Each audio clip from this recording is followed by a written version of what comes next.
শনিবার দুপুর 1টা তখন আমরা নামলাম দীঘাতে। নেমেই এত সুন্দর ঝাউ গাছের শাড়ি দেখলাম।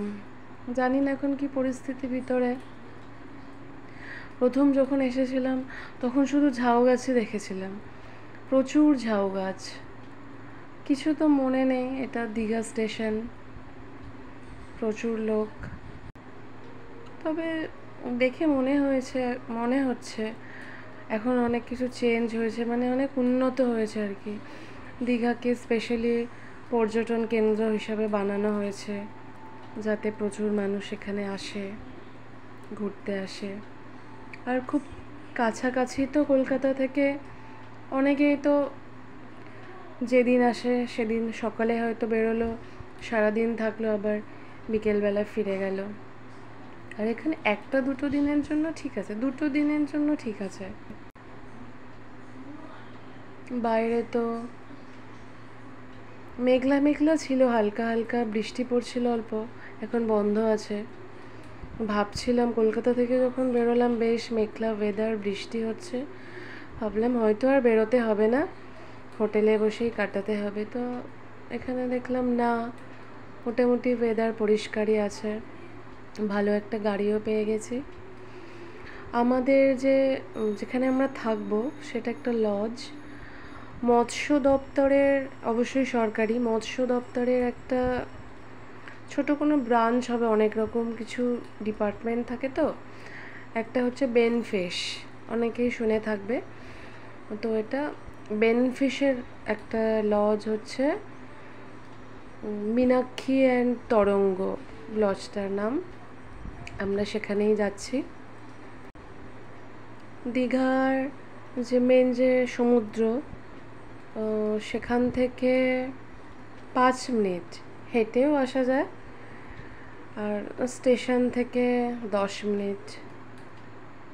এই যে আমরা চলে এসেছি, আমরা যেখানে থাকবো।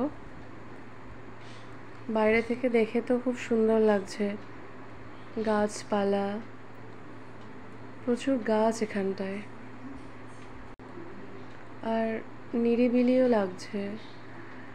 এই আমরা শহরের দিকে এত যানজটের মধ্যে থেকে 2 দিন একটু নিরিবিলিতে কাটিয়ে যাওয়াটাই শ্রেয় মনে করি।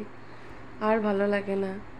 ওই সমুদ্রের ওই পাড়ের দিকটা, ওদিকটা অত হোটেল রয়েছে, কিন্তু ওখানে অত নিরিবিলি, ওখানে থাকা যাবে না।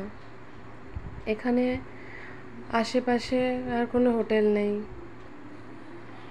আর লম্বা একটা লন দেখতে পাচ্ছি, পিছন দিকেও রয়েছে, সামনে পিছনে লম্বা লন, আর চারিদিকেই দেখছি কি গাছপালা, পুরো সবুজে ঘেরা একদম লজটা। খুব পছন্দ হয়েছে আমার। এখন দেখি দুটো রুম নেওয়া হয়েছে 5 জন করে থাকার। রুমটা এখন দেখি কেমন, গ্রাউন্ড ফ্লোরেই থাকা হবে। মানে খুব তাড়া হচ্ছে যে কখন যাব হোটেলে, রুমে কখন পৌঁছাবো। কি সুন্দর সবুজ দেখো, যত দেখো শুধু সবুজই দেখা যাচ্ছে।